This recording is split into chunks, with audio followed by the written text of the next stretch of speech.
We are told that reputable institutions like the IMF, the Bank of England, the OECD, the Treasury and the White House have all come out for Remain. How seriously should we take these warnings? Oh, stop it. The further you went on with that list, the more I was tempted to burst out laughing. Well, first of all, the first of the institutions that you refer to are the very people who told us that joining the euro was indispensable for us. All these predictions of ruin, by the way, that are being made by the Remain camp if we come out of the EU. Every one of these arguments was made if we failed to join the euro, and how's that gone? It was the best decision we ever made, was not to join the euro, which has been the ruination of entire countries. So their track record on economic forecasting, frankly, is laughable. These are institutions which failed to see the crash in 2008, which almost took our entire country's economy over the cliff to destruction.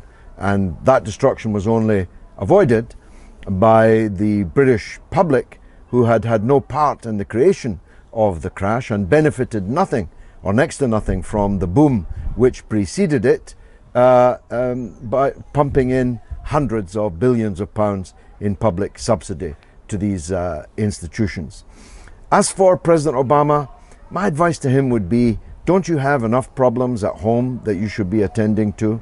After all, there's a small nation of black people in jail in your country. There are people being gunned down and killed in the street every day almost in your country. The gap between rich and poor in your country is wider than the Grand Canyon. I would have thought the United States had more important things to do than interfering in our affairs, and I deprecate President Obama's intervention in those affairs, but I deprecate even more those British politicians that begged him to do so. What does it say about our prestige, our national self-awareness, that we are looking to Johnny or Jill foreigner to tell us what's best for us? You know, I'm repeating myself to some extent, but we were not nothing, you know, before we joined the European Union in 1973. I was lucky enough, or unlucky enough now because it means I'm old, to have lived through Britain in the 1960s when we were really something. In fact, Britain, you could argue, was the center of the world in the 1960s, and that was before we joined the European Union.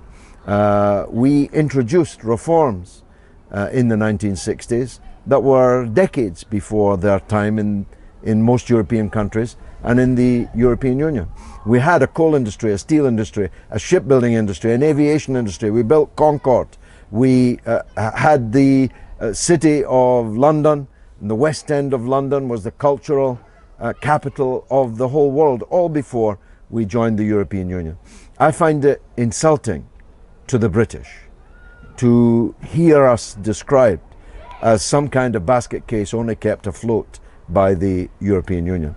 Now, I know that when we save £350 million a week, as we would if we leave, that Conservative politicians will want to spend that £350 million a week in a different way to what I would.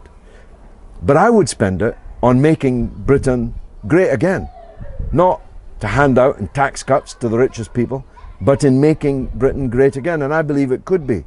I believe that the world can be our oyster, that we can reconnect with the Commonwealth that we shamefully abandoned when we joined the European Union, some of whose economies have now become the biggest and most thriving, burgeoning economies in the world.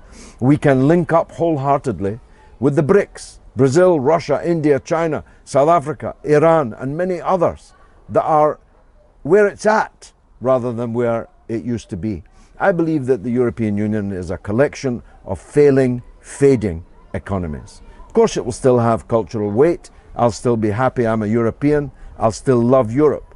I want to leave the club, not leave Europe. I just want to leave the capitalist club.